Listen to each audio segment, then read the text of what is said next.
పెద్ద నోట్ల రద్దుతో వ్యవసాయ రంగం కుదేలైంది.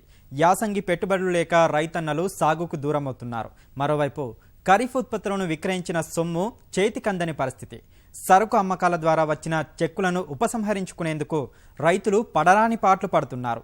ఈ నేపథ్యంలో రాష్ట్ర మార్కెటింగ్ శాఖ నగదు రహిత లావాదేవీలపై దృష్టి సారించింది. రైతు పంటను అమ్మిన వెంటనే చరవాణి ద్వారా అప్పటికప్పుడు రైతు ఖాతాలో డబ్బులు జమయ్యే విధంగా ప్రణాళికలు సిద్ధం చేసింది. ఈ విధానంపై వ్యాపారులు, అధికారులకు అవగాహన కల్పించే పనిలో మార్కెటింగ్ శాఖ నిమగ్నమైంది. విపణి వీధిలో రాష్ట్ర రైతాంగం పడుతున్న ఇక్కట్లకు మార్కెటింగ్ శాఖ ఓ చక్కటి పరిష్కారాన్ని కనుగొంది. ఇకపై రైతు తన సరుకును అమ్మిన వెంటనే రైతు ఖాతాలో సొమ్ము జమయ్యేలా ప్రయత్నాలు ప్రారంభించింది. వ్యాపారి చరవాణి నుంచి అప్పటికప్పుడు ఆన్లైన్ విధానం ద్వారా డబ్బులను పంపేలా వ్యాపారస్తులను చైతన్యపరుస్తోంది. మార్కెటింగ్ శాఖ ఆదేశాలతో కదిలిన యంత్రాంగం మహబూబ్నగర్ జిల్లా మార్కెట్ యార్డులో వ్యాపారులకు ఈ విధానంపై అవగాహన కల్పించారు. ఇక నుంచి ప్రతి వ్యాపారి నగదు రహిత లావాదేవీలు జరపాలని మార్కెటింగ్ అధికారులు సూచించారు. ప్రతిదీ కూడా ఆన్లైన్ ద్వారా చేయాలా, క్యాష్ అనేది ఉండకూడదనేది మాకు సూచనలు రావడం జరిగింది. క్యాష్లెస్ ట్రాన్సాక్షన్స్కి వారు మొగ్గు చూపడానికి మరి ఎన్ని అవకాశాలు ఉన్నాయని కూడా బ్యాంకర్స్ ద్వారా చెప్పించడం జరుగుతుంది. ట్రేడరు ఇమీడియట్గా ఇక్కడ ఉన్న ఫార్మర్కి మొబైల్ యాప్ ద్వారా ఆన్లైన్ ట్రాన్స్ఫర్ చేయడానికి అవకాశం ఉంది. దీంట్లో భాగంగా ఇక్కడే ఫార్మర్ ఉంటాడు, ఇక్కడే ట్రేడర్ ఉంటారు. వాళ్ళ అకౌంట్ నుంచి ట్రాన్స్ఫర్ అనేది కూడా చాలా వితిన్ సెకండ్స్లో జరిగిపోతుంది. అలాగే ఎంత అమౌంట్ ట్రాన్స్ఫర్ అయ్యింది ఫార్మర్స్ అకౌంట్లో అనేది అతనికి మొబైల్కి మరి ఇంటిమేషన్ రావడం అనేది జరుగుతుంది. అప్పుడు రైతు కూడా తన తక్పట్టిలో ఎంత అమౌంట్ ఉంది, బ్యాంక్ అకౌంట్లో ఎంత పడింది కూడా చూసుకొని సంతోషంగా ఇంటికి పోవడానికి ఈ విధానంలో మరి అవకాశం ఉంది. మరి దీనికి సంబంధించి కమిషన్ ఏజెంట్స్కి, ట్రేడర్స్కి కూడా కొద్దిగా అవగాహన అవసరము. వాళ్ళు మొబైల్ యాప్స్ ఏ విధంగా డౌన్లోడ్ చేసుకోవాలా, రిజిస్ట్రేషన్ ఏ విధంగా చేసుకోవాలా, మరి దాని ద్వారా ఫార్మర్స్కి ఏ విధంగా అకౌంట్ ట్రాన్స్ఫర్ చేయాలనేది కూడా డెమో కూడా చూపెట్టడం ఈరోజు జరుగుతుంది.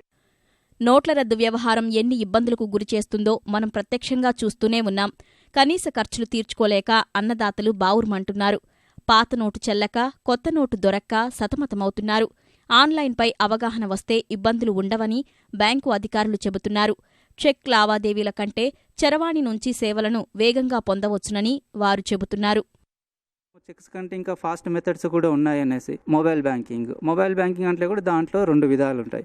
ఒకటి యాప్ బేస్డ్ అంటే అప్లికేషన్ బేస్డ్, ఇంకొకటి వాయిస్ బేస్డ్. ఇప్పుడు జనరేషన్ చేంజ్ అవుతుంది, ప్రతి ఒక్కరు కూడా నేర్చుకుంటారు, అలవాటు పడతారు.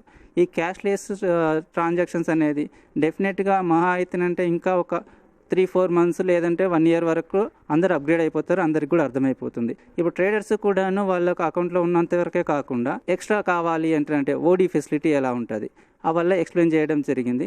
Mobile banking, net banking, RTGS, NEFT ఈ ఫీచర్స్ అన్ని ట్రేడర్స్ కూడాను చెప్పడం జరిగింది. ప్రభుత్వం ప్రతిష్టాత్మకంగా తీసుకున్న నగదు రహిత విధానాన్ని పాలమూరు మార్కెట్లో అమలు చేసేందుకు సిద్ధమని మార్కెట్ పాలకవర్గం చెబుతోంది. తెలంగాణ ప్రభుత్వము ప్రతిష్టాత్మకంగా తీసుకొని మార్కెట్ యార్డ్లలో పేమెంట్తో పాటు పేమెంట్ను కూడా ఇంటిగ్రేట్ చేసి రైతులకు ఏ రోజుకు ఆ రోజు పైకము వాళ్ళ అకౌంట్లో ట్రాన్స్ఫర్ చేయడానికి పూనుకున్నది. ఇటువంటి మహత్తర కార్యక్రమాన్ని మహబూబ్ నగర్ ద్వారానే ప్రారంభించడం జరిగింది. మనం అందరం కూడా నగదు లేకుండా కూడా వ్యాపారాలు చేసుకోవచ్చు. నోట్ల రద్దు తాత్కాలికంగా ఇబ్బందులకు గురిచేసినప్పటికీ నగదు రహిత లావాదేవీలు రైతులకు ఎంతో ప్రయోజనమని అధికారులు చెబుతున్నారు. ఈ విధానం అమలైతే రైతులు, వ్యాపారస్తుల చుట్టూ తిరగడం ఉండదని అంటున్నారు.